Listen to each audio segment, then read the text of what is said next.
더불어민주당이 이상민 장관 해임 건의안을 들고 나왔습니다. 이미 발의를 했고요. 국정조사와 내년도 예산안 처리까지 국회는 여야가 매우 강하게 대치 국면을 이어가고 있습니다. 이 상황 정부 여당 쪽에서는 어떻게 보고 계신지 들어보도록 하겠습니다. 국민의힘 김종혁 비대위원 전화로 연결돼 있습니다. 위원님 안녕하세요. 네, 안녕하세요. 네네. 자, 먼저 예산안 처리 관련해서 여야 원내대표가 오늘 오전 재회동했지만 역시 이견만 확인하고 쟁점 현안에 대한 합의 마련은 실패했습니다. 간사간 협의를 쭉 이어간다고는 하는데 법정 시한은 결국 넘기지 않겠는가라는 게 대체적인 예측인 것 같습니다. 향후 예산 어떻게 처리될 걸로 전망하고 계십니까? 지금 이제 오늘 원래는 이제 내일까지 예산안을 처리해야 되잖아요. 네. 그런데 현재 예결위에서 여야 간의 쟁점 법안에 대한 예산안에 대해서 합의가 안 됐습니다. 그래서 아예 안이 올라오지를 않았어요. 네. 네, 본회의에. 그래서 회의가 열리지 않고 있는 것이고요. 네. 그랬더니 이제 민주당에서는 예산안은 올라오지 않았지만 이상민 장관 해임 건의안만 보고하도록 하자. 네. 이렇게 요구를 한 거예요. 그래서 네. 오후에 의원총회가 끝난 다음에 국회의장한테 찾아가서 본회의를 단독으로 할 수 있게라도 열어달라라고 얘기를 했는데 이상민 장관 해임 건의안은 이게 무슨 안건이 아니고 그냥 회의가 열리면 이러이러한 이유로 해임 건의안을 제출했습니다라고 설명을 하는 경과 보고를 하고 나서 24시간에서 72시간 내에 이제 그 표결을 하게 돼 있는 거거든요. 그렇죠. 예. 그러니까 이제 김진표 국회의장 입장에서는 아니 안건도 아닌 걸 이거를 보고하는 것만을 보고받기 위해서 본회의를 연다는 건 말이 안 된다. 그래서 사실상 오늘 이제 회의를 열지 않은 것이고요. 네. 그런데 그렇다면 예산안은 어떻게 되느냐? 네네. 8일과 9일 다시 본회의가 지금 잡혀져 있습니다. 네. 그래서 8일과 9일 날 아마 이게 쟁점이 되는 논쟁이 되는 어떤 예산안들에 대해서 여야가 그때까지 예결위에서 계속 협상을 할 것이고요. 네. 그때쯤 처리되지 않을까 이렇게 기대하고 있습니다. 8일이나 9일. 그러면 그때 이상민 장관 해임 건의안도 예산 때문에라도 국민의힘에서도 8일, 9일에서는 정부 여당이니까 예산에 대한 책임이 최종적으로는 정부 여당에 있으니 그때는 본회의를 개최할 가능성이 좀 더 높은 건가요? 어떤가요? 그렇죠. 그렇죠. 본회의를 어차피 예산안을 통과시켜야 되니까 예산안이 통과시키기 위해서 회의를 열 때 거기서 이제 해임 건의안에 대해서 보고를 하겠다라고 하면 네. 그거는 뭐라고 할 수는 없죠. 그건 법적인 거니까. 근데 보고를 하게 되면 네네. 24시간이 지나고 72시간 안에 그걸 네. 표결을 해서 통과시키면 그건 어쩔 수 없는 겁니다. 현재 민주당이 워낙 절대 다수를 차지하고 있기 때문에 국민의힘으로서 어쩔 수 없죠. 네.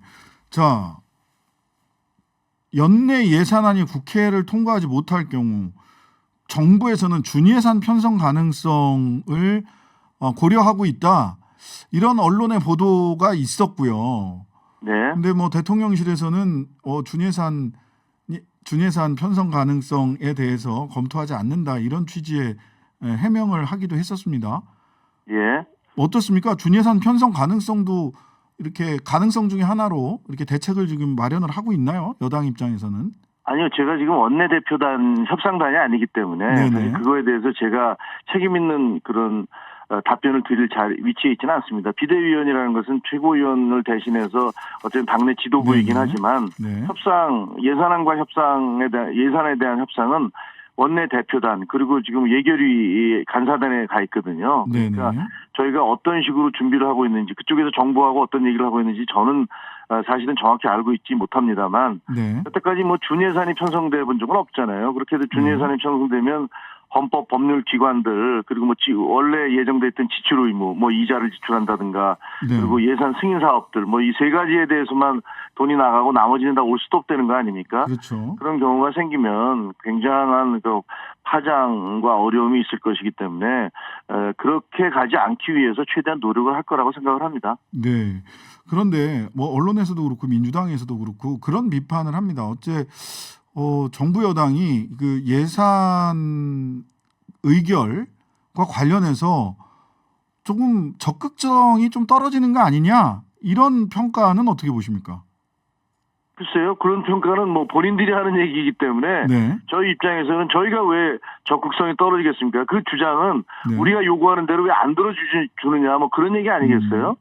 우리가 얘기하는 대로 안 들어주니까 너희들 너 지금 다급하잖아. 근데 왜 우리 얘기 안 들어줘? 너희 네. 적극성이 없는 거 아니야? 네. 이런 식의 말씀을 하는 것 같은데 네. 지금 논쟁이 되고 있는 거는 지금 야당에서는 그 이재명 대표가 중점적으로 추진했던 사업들은 거기에 대해서 예를 들면 지역 상품권에 대해서 5천억의 지원을 하자. 네. 그런데 우리 쪽에서는 아니 코로나 때 이미 그것은 지자체가 일시적으로 했던 건데 코로나가 다 끝나가는 마당에 왜 5천억이나 돈을 또 만들어서 지역 상품권을 만드는 그 주자는 것이냐라는 이런 입장이고요. 네. 그리고 지금 야당에서는 공약이라든가 국정과제 사업으로 나왔던 것들, 예를 들어서 용산 공원을 개발한다라는 것들의 공원 개발에 약 332억인가 뭐 그 정도가 예산이 필요하다고 그러는데 이걸 절반을 그냥 삭감을 해버렸어요. 네. 그리고 청와대를 지금 국민들이 많이 청와대를 방문하고 있기 때문에 여러 가지 안전 문제도 있고 해서 청와대의 이 어떤 시설이라든가 이런 것들을 정비하는 그런 비용을 또 몇십억이 있었는데 그것도 다 깎아버리겠다고 하는 걸로 알고 있고요. 그래서 네. 이런 부분들이 서로 지금 충돌을 하고 있습니다. 그런데 야당에서 주장하는 거는 우리들이 요구하는 대로 통과를 시켜라 아니면 니들 뭐 준예산 편성할 거야 뭐 그렇게 적극적으로 안 나오는 거야 뭐 이런 말씀을 하고 계신데 그건 네. 그냥 야당에서 하시는 일방적인 주장이신 거죠. 네. 자, 그 여야 입장 엇갈리는 게 뭐 한두 가지가 아닌데 그렇죠. 그 중에서 한 가지 우리 김종혁 비대위원께서 그 언론인 출신이시니까 공영방송 관련된 4개 법안을 과방위 소위에서 가결을 했죠. 예. 네. 요 관련해서 예. 국민의힘에서는 이게 민주노총 노영방송 만들려고 하는 법안이다라고 하는 취지의 논평을 내셨더라고요. 이 공영방송법 관련해서 어떻게 지금 국민의힘에서는 판단을 하고 있습니까? 이게 뭐 저희 그 당에서 그 전체적인 그 통합된 의견이 있는 것은 아닙니다. 근데 제가 네. 어쨌든 그 미디어 특위가 만들어져 있고 그 특위의 소위원장이기 때문에 네. 이것은 뭐 제 입장으로 말씀드린 건데 네. 제가 언론에 있는 입장에서 네. 공영방송이라고 얘기하는데 대한민국처럼 예를 들어서 정부가 영향을 미칠 수 있는 방송, 언론이 많은 곳은 아마 민주국가에서는 단 한 군데도 없을 겁니다. 네. KBS, KBS2, MBC, 연합뉴스, 연합뉴스 TV, YTN, KTV, 알량뉴스, EBS, 뭐 그리고 지금 우리가 하고 있는 TBS는 정부를 직접적인 건 아니지만 어쨌든 지자체에서 영향을 받고 있고요. 네. 그래서 이게 사회주의 국가나 옛날에 현재 중국에 있는 신화사 통신이라든가 네. 옛날에 러시아, 구소련의 이테르스파스라든가 뭐 이런 정부가 소유한 그런 통신사라든가 방송국들이 뭐 그런 공산주의 국가에선 모두 정부가 소유하고 있지만 다른 자유민주주의 국가에서 이렇게 많은 방송사들의 정부가 지분을 갖고 있거나 영향력을 행사할 수 하는 나라는 제가 알기에는 없습니다. 네. 그렇기 때문에 지금 이쪽에서는 그 방송 MBC라든가 KBS 이 공영방송을 주장하는 쪽에서는 공영이 돼야지 공정성이 보장된다 이렇게 말씀을 하시지만 네. 사실 그 순수하게 민영인 SBS하고 그 다음에 MBC하고 또 뭐 공영이라고 주장하는 MBC하고 두 방송사들 중에 두 방송사 가운데서 어디가 더 중립적이거나 혹은 공정하냐라는 그런 논란이 벌어진다면 글쎄요. 저는 아마 SBS 쪽이 더 공정하다라는 응답이 많지 않을까라고 생각합니다. 이건 네. 제가 조사를 해본 것이 아니기 때문에 이렇게 말씀드릴 수 없습니다만 네. 그래서 지금 이번에 과방위를 통과한 그 법안, 쉽게 얘기해서 그 위원회를 만들어서 21명에게 그 추천권을 준다라는 그런 얘기는 그 위원들 자체가 지금 현재 무슨 언론 PD라든가 혹은 기술직이라든가 무슨 기자협회라든가 이런 것들이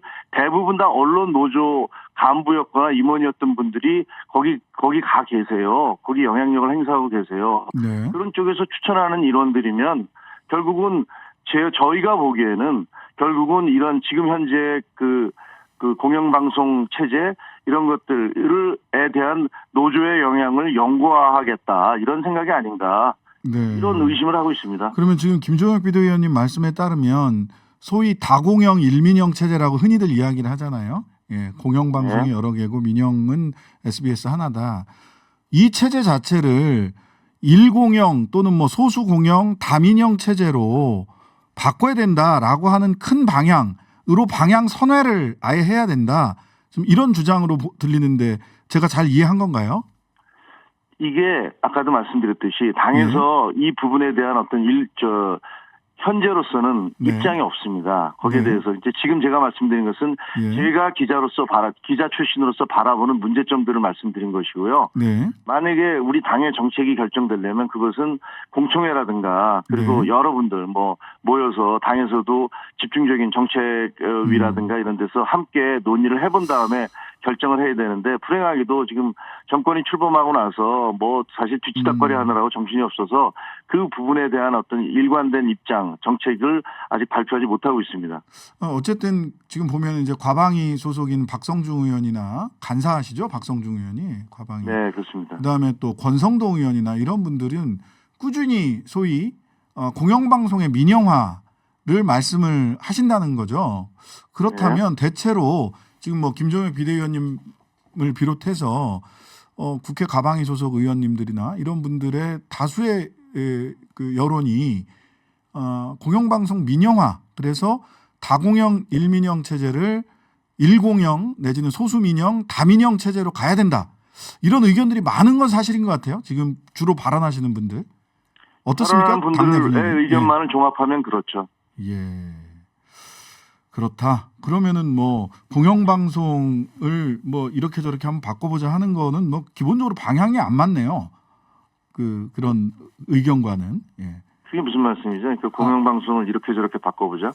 그 공영방송의 그러니까 공영방송법은 지금 다공영 일민영 체제 안에서 뭐 이렇게 대표이사 선임이나 이런 부분들을 방법을 바꿔보자라는 거라서 지금 김종혁 비대위원장님 말씀하신 큰 틀과는 전혀 맞지 않는다라는 판단이 들어서 여쭤본 겁니다. 예.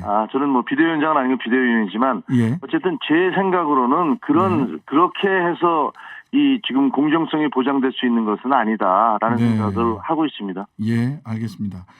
자, 민주당은 이상민 장관 해임 건의안 발의하면서 해임 가결 후 자진 사퇴하지 않거나 대통령이 수용하지 않을 경우에 탄핵 소추안 발의하겠다.